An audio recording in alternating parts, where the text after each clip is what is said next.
Welcome back. You're still watching Power Breakfast. This is a news review with me, Fred Ndimuli. We'll continue looking at the headlines, but my panelists are not done with that. With what's happening at the Kenyatta National Hospital. They could go on and on. I'm still in studio with Joem Divo, a lawyer, a governance analyst, political commentator as well. Nakia White, political strategist and crisis manager, and Beth Siengo, chairperson of the ODM Women's League. There are many headlines to look at, including the big one on the Daily Nation, IEBC on firing line and scramble for vote blocks. Of course, there's that very interesting photo. It still excites me that this powerful doubt is on the front page of the Daily Nation this morning. But okay, fine, let's go back to Kenyatta Hospital. And there's this feeling, and I can sense on the table, that now it's about gender. Yes? No, it's one of the facets. It's not the only. Yeah, it's not the only thing, but I think it's one of the concerns. Do you think it will affect how we handle this situation going forward? Because yes, there's a big problem, and we all agree, but it appears that we are all going about it the wrong way. Do you think the fact that not we all? Well, I think the deciding parties may be going about it exactly, because those people we are looking at to actually resolve the crisis appear not to be doing so. Everyone is busy protecting their own. Do you think that has a lot to do with gender? I don't. Anything at all? I think that has a lot to do with political class and political. I think it has a lot to do with political class and less to do with what's right. And that's unfortunate in this particular situation. I mean, one of the questions that we talked about during break was, who's taking care of the family of these two patients while they're in the hospital, while they're recovering from serious surgery? We're not talking about, you know, having a broken arm and having surgery. We're talking about brain surgery, which is incredibly invasive, which will take them months, if not years, to recover from. And you never know kind of the outcome of brain surgery until many, many years later and after exams. So who's taking care of their family? Who's facilitating for their family or their children to go to school? Are those questions being answered? Are those type of things being put in place for their family? Or is it just kind of a story that's now a trend now, and then in a couple of months this poor family will, or these two families will now go back and kind of be in a dire situation and won't get the headlines that they're getting today. So I think those are the types of focuses that should also be considered, and something I think the CS should consider as well, and say, listen, we will make sure that this family, and we're putting into place that this family will have X, Y, and Z, or these two families will have X, Y, Z in the next 5 or 6 years while they're recovering. I think that would be a powerful statement to say, not only are we going to take care of the logistics situation, the administrative situation, but we're also going to take care of the human side as well and make sure that this family is okay. President Uhuru Kenyatta, of course, has given CS Cecily Kariuki a huge task.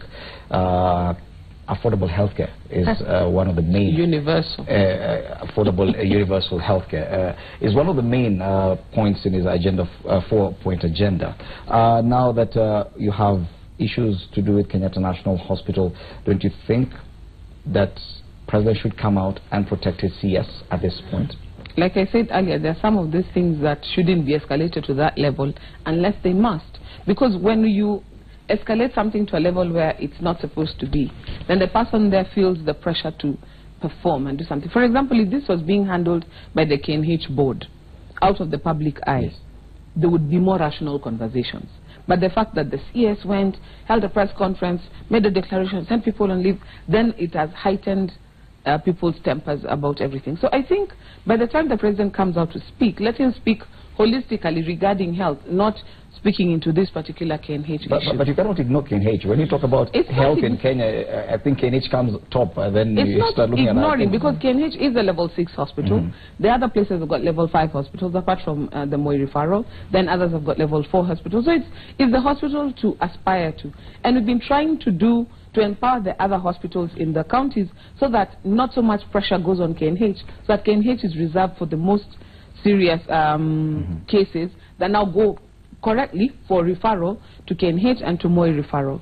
But like we were talking over the break, whenever there's such a crisis, you also have to look at who's reaping from the whirlwind, who's sitting there saying, you know what, KNH burned, but us guys we are roasting our marshmallows to the fire. Because now the patients are not going to. Yes, my sister is at Coptic Hospital right now. She had a baby last night. Yeah, well done, Philippa. And last night, Coptic, the maternity ward was chock full. And when she was booking, it was nice and easy. The rooms were not a problem. Now, even by the time you get your turn at the delivery table, it's at a very last minute because the pressure of the women who are going to deliver there is a lot. So there are people who are reaping from this whirlwind. And if we actually do an audit and look at the hospitals, you'll find that there are cases of malpractice in all the various hospitals. They're just settled quietly. Some are paid damages, some are dealt with by insurance. So it's not like what's happening at KNH is so unique. That's why I feel the witch hunt, the painting the KNH, but the legacy breaking down. The legacy. There's somebody who's reaping big from this, and we need to find out who that is. I have two things to say here. Well, we cannot, now following Dimule on your question on whether this is taking a gender twist, I would say that we cannot overlook competence of those who are in position. But again, KNH is our biggest facility in this country, and there are more problems that are affecting this facility than what meets the eye. So my thinking would be, can this be handled professionally? Can the board take their position? Can the committees that are concerned also be involved? The CS does her part, and so that the problems are handled not actually because some people have caused the crisis so that they may harvest. So this can be handled properly so that we don't lose our biggest facility, health facility in the country. And again, we don't also lose the fact that we need competent people to be in this leadership position. Do you share the idea with Joy that probably CS Karaoke moved too fast to handle this problem, that probably it should have been left to the hospital's board of management? I think something was blown out of proportion too early, but again, there are also processes to be followed when doing these things. So I think, you know, after this, I won't say anything about it, but anything else about it. But I think two things. One, while we agree with the board, I think at this juncture, with the CS being involved, is way too late. It has now kind of, it's nuclear at this point, which we talk about in crisis management, of things being kind of nuclear. It's just out of control at this point, where the CS is now involved. Now she has to do a job. I would disagree with you a little bit, Joy, in saying that the president does need to come out and support, especially if he has given her a mandate around universal health care. If he wants her to be accomplished in that particular piece, then he needs to come out saying as very supportive of her. Otherwise, if she loses this battle, she loses every other battle in front of her. And that's a big battle, universal health care. It will take a while even for the president to restart that process that you had already started. So it is important that she at least wins this battle, or has some semblance of winning this particular battle, or having some control over this particular incident. If she does not, she literally, the wings are taking off of her, her legs are cut off. She has no more power, no more wind in her sail after But Joy has a lot of optimism. You don't think that anything will happen to her? No, I don't think anything will happen to her, because in this particular situation, the role of the CS is very limited. Health is a devolved function. Even that universal health care has to be rolled out through the county governments. So she's only involved at a policy level. And in my opinion, because it's early stages yet for her in the ministry, it would be judging the fish by the ability to climb a tree. She's not even sat in that desk for us to know. But that's what they're doing already. Yes. Yeah, by calling for her to be, you know. And then we go after Cicely again, we start with the gender card. What is this about going after women leaders? Wow. Yes, my director informs me there's a tweet we can sample with regard to this headline we're looking at. Do we have that tweet?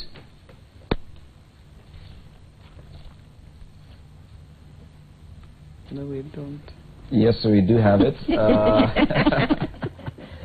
Well, I guess we don't. Oh, there it is. At _Nsongo, does KNH have a strategic planning team, and do they consider using end users' opinion in any instance? That's a question. Well, we do not have any representative here from KNH, so probably that question would be best answered by the Board of Management.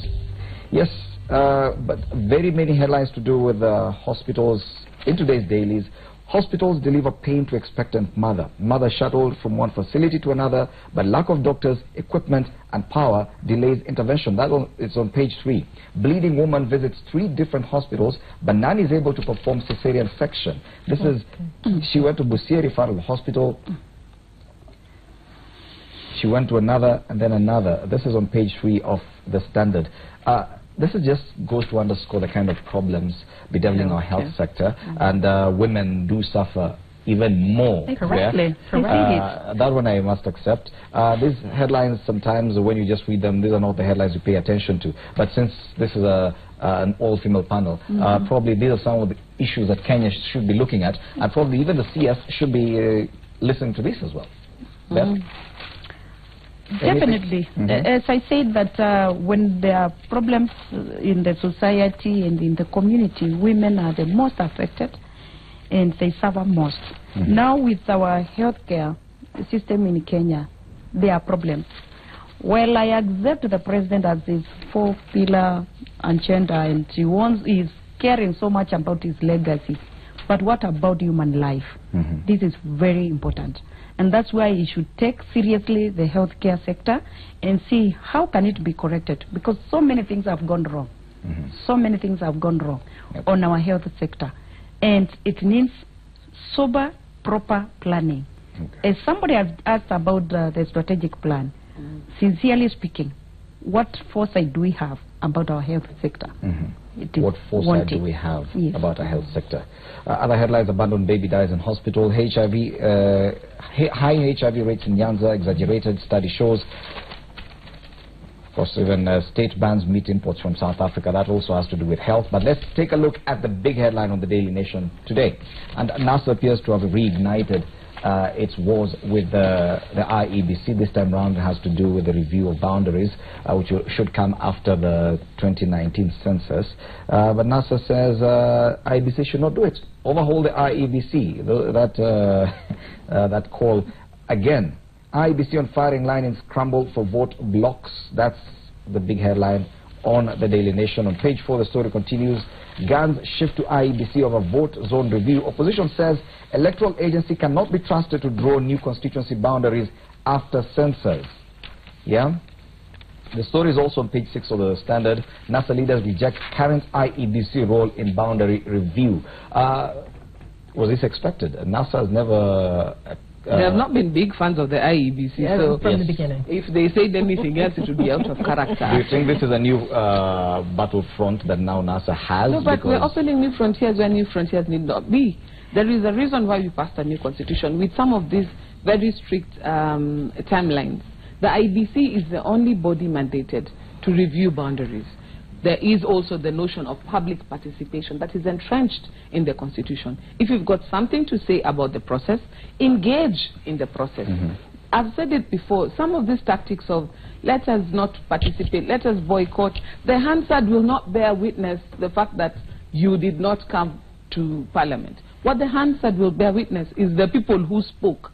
That's what will go on record for posterity. So I wish our politicians from the opposition as well from the ruling party would understand. This is not about them. It's about Kenyans. And do the right thing by Kenyans. For example, you know that there's going to be a census and you know there's going to be boundary review after that. Why don't you start laying in place plans now to ensure that when the process happens, you effectively engage and you get what you need strategically, rather than starting to cry wolf early? Because all these calls of let us disband is the same thing with what we're doing with Koros. Every time we've got somebody in leadership, they do one thing we don't like, oh, let them all go home, let them all go home. We are going to suffer a crisis where consummate professionals will not be seeking public service simply because it is a means of character assassination and career ending. It's not fair. And we'll come to you, Beth Siango. I know you want to respond to that. But Nakia White, you're a political strategist. For NASA, they'd already declared a stand. They were not comfortable with IEBC from day one. If at all they were to change, now say, okay, fine, you can go ahead, wouldn't that cost them politically? That probably as politicians, they should just stick to the script. IEBC was not right. IEBC cannot work. Even if they do something right today, it still won't work. Okay. I think that's one of the least of NASA's issues. I think NASA has some in-house issues that they need to sort out first before they start attacking other bodies. And once they start to, I think, with all due respect, of course, but I think once they start to handle their own in-house issues and loyalty issues, then they can now go out and go forth and kind of speak against these bigger parties that they may have issue with. I mean, that's just where just as a political strategist, that's just where I stand. You get your house in order first before you now start going through throwing stones. But would you have expected them to change tact and probably even support IEBC? Yet they opposed even the membership of the commission. They opposed even the membership of the secretariat. They said IEBC is not properly constituted. Would it indeed cost them politically if they were now to change tune and start saying, okay, fine, you can go ahead? The same IEBC we are opposed to can now conduct such a big process. I think while I'm hearing your question, I think the bigger issue is the cost politically. And what has already happened to them in terms of their equity politically, and particularly with their supporters. So perhaps I think in one small component, yes, if they didn't say anything or if they haven't made a statement about IEBC, then yeah, they probably would lose political ground.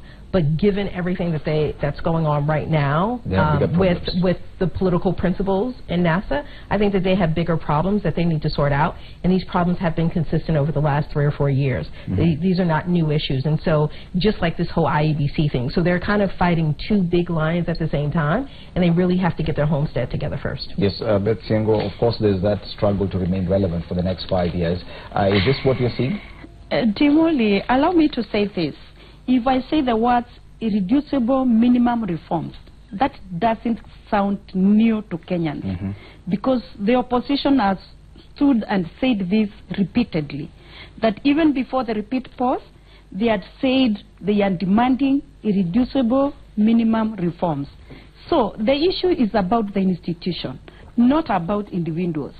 Actually, the reforms that opposition has been fighting for and what they have been pushing for is that there are things that are not done right in this institution. Can there be reforms?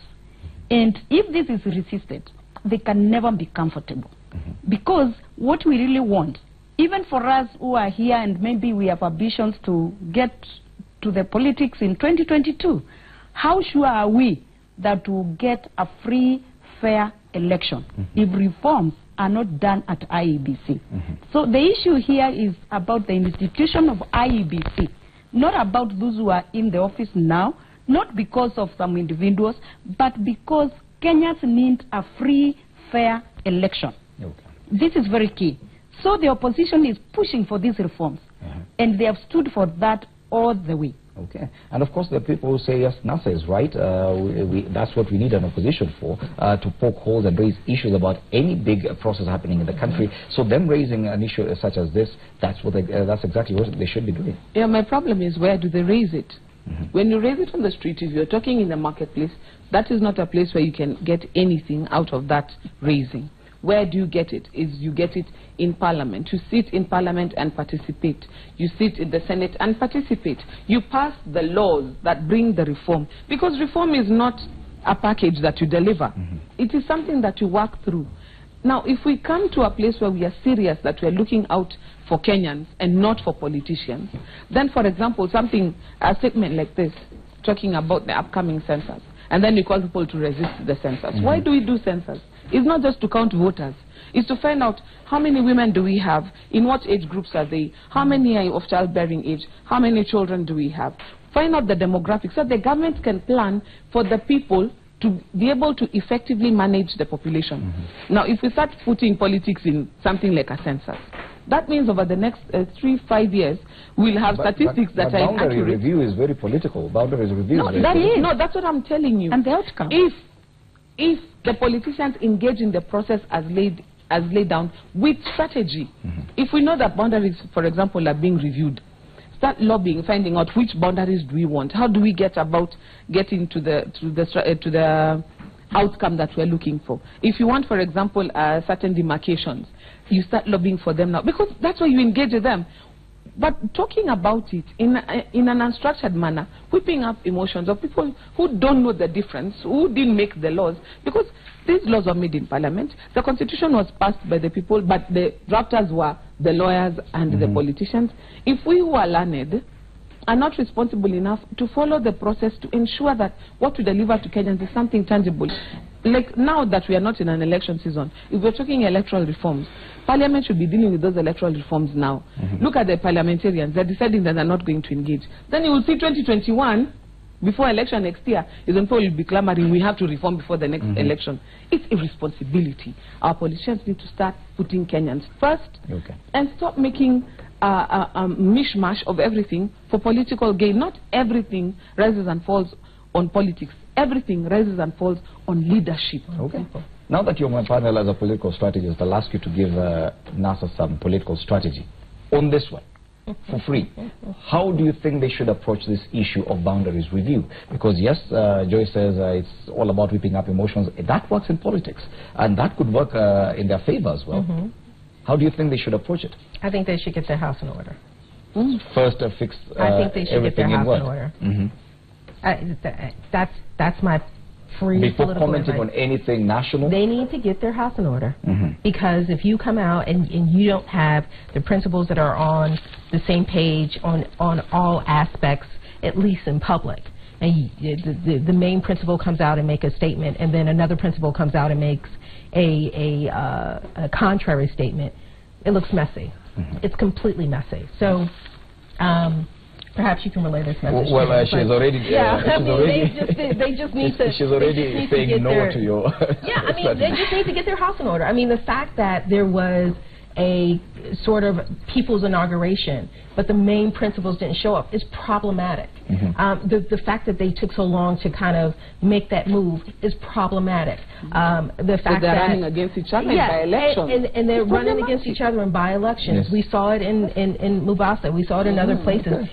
There are some infrastructure and some institutional problems within NASA, and I think without them really coming out strong and as a coalition, this stuff just becomes noise. Beth, you look set to decline that piece of advice by the political strategist, but she does make a point that as long as NASA appears divided, a house divided, then even when you comment on matters, such serious matters as boundaries review, you may not be taken seriously. Well, I would say this confidently without fear of contradiction, that NASA has issues, but they can be sorted out. Those are in-house, and they can be sorted out. However, I would say this. NASA or the opposition is not objecting the process. No. It is about the integrity of how this process is going to be carried out. In Kenya, we have a problem.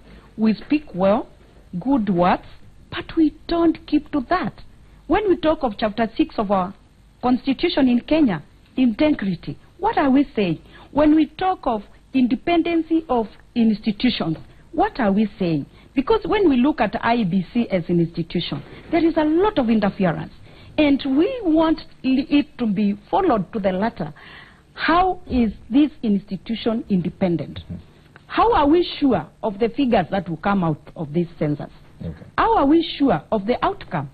That is the reason why NASA or the opposition is against this. Can you clean up the house first before giving the same institution mandate to do the census? But because I have an issue with the implementation. That's the same thing that can this house be cleaned? The institution of IEBC, can the reforms be done so that we can track the outcome, so that we can track the figures that will come out? Because if they are the same people doing the same thing the same way, how do we expect a different result? It appears we have very many houses that need cleaning. IEBC, NASA. Not enough brooms. Yeah, not enough brooms. Our time is up, but I want us to comment on this one last headline before we even look at the text messages. We do have a couple of them. Kenya rejects ex-envoy's calls for U.S. mediation in political dispute. Foreign Affairs Principal Secretary Macharia Kamau said there was no need for negotiation since Kenya has successfully gone through its 5-year electoral cycle. He was responding to an article published late last month by former U.S. ambassadors to Kenya, Johnny Carson and Mark Bellamy, in which they called for U.S. intervention in Kenya. Quote, our response to the author's absurd demand for U.S. intervention in Kenya is a loud no thanks. That was a statement. That was a statement. And as you make your final comments on this. And on that one, I must say that I agree with the position of the CS. Why do we need a political intervention? Kenyans have already, this is done, deal, sealed, delivered.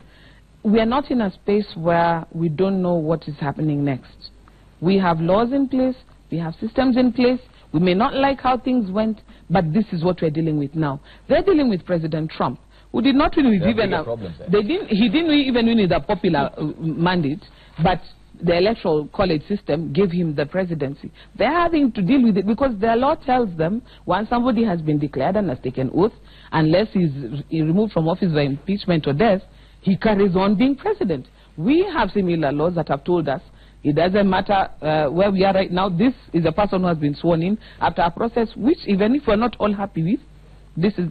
So we are at a place where, as a country, we know exactly where we stand. We don't need the Americans to come and tell us, by the way, we've got the formula, we're going to help you out of this.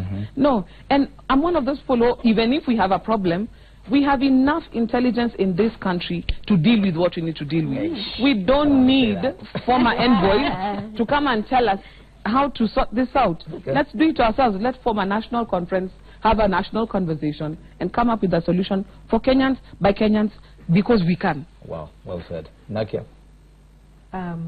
Well said.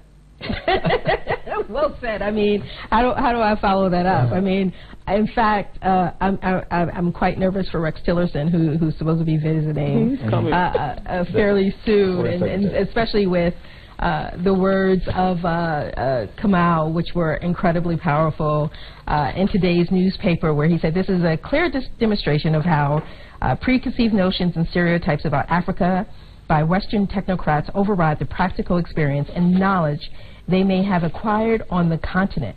Their knack for getting it wrong on the African and Kenyan issues is not only dumbfounding, but also a demonstration of why desk research on Africa, that's tough.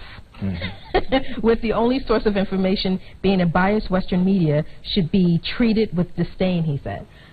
That's pretty powerful. I mean, that's a pretty strong statement, especially ahead of a visit by but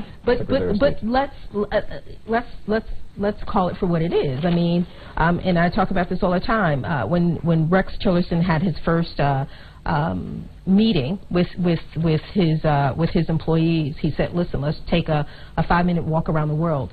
Not once did he mention Africa. Not once did he mention 1.2 billion people on the continent.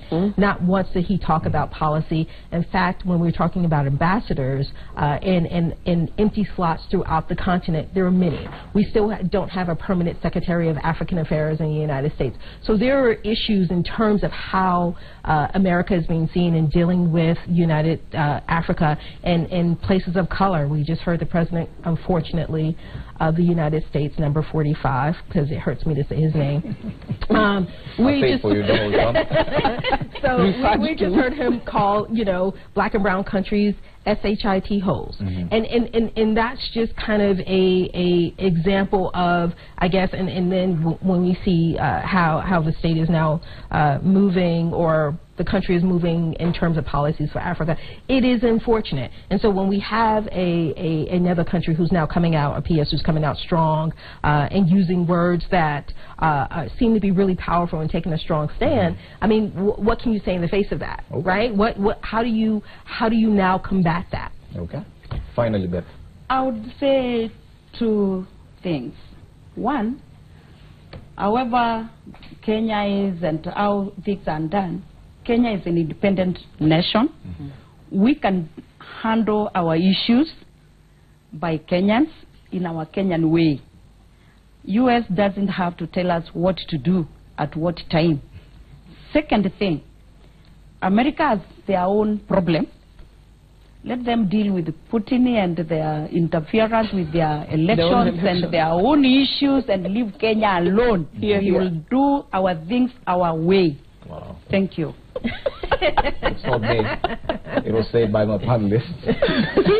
Thank you so much, Joy Mdivo, lawyer, governance analyst, and political commentator. Nakia White, political strategist and crisis manager. And Beth Siango, chairperson, ODM Women's League. Wow, all-female news review panel. We should be doing this more often. I enjoyed this. Thank you so much, ladies. Well, Power Breakfast still continues, and that's the hashtag to use up until 9 a.m. Quite a lot coming up with Willis and Joey _Mudenge. Do stand by for that. My name is Fred Ndimuli. Good morning.